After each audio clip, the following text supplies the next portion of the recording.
Good day everyone. I am Sherwin Siricanya and you can call me Sher. I live in Poblacion 3, Picawayan, North Cotabato.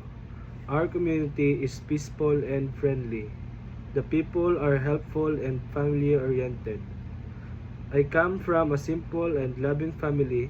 My father is Erwin Ricanya and my mother is Eileen Ricanya, and they manage a small business.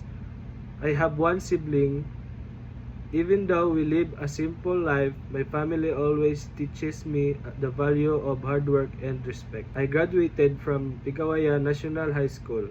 My school helped shape who I am today. It provided not only academic knowledge but also values such as discipline, responsibility, and confidence.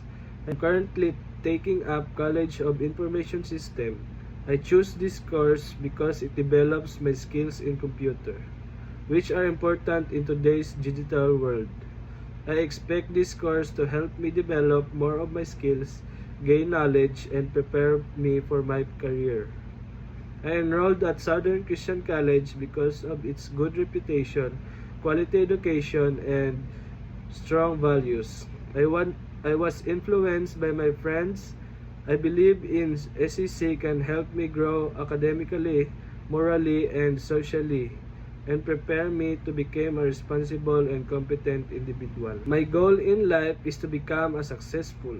I plan to achieve this through dedication, hard work, and continuous learning. I know there will be challenges such as pressure and self-doubt, but I believe this will only make me stronger 10 years from now. I see myself as a successful individual helping my family.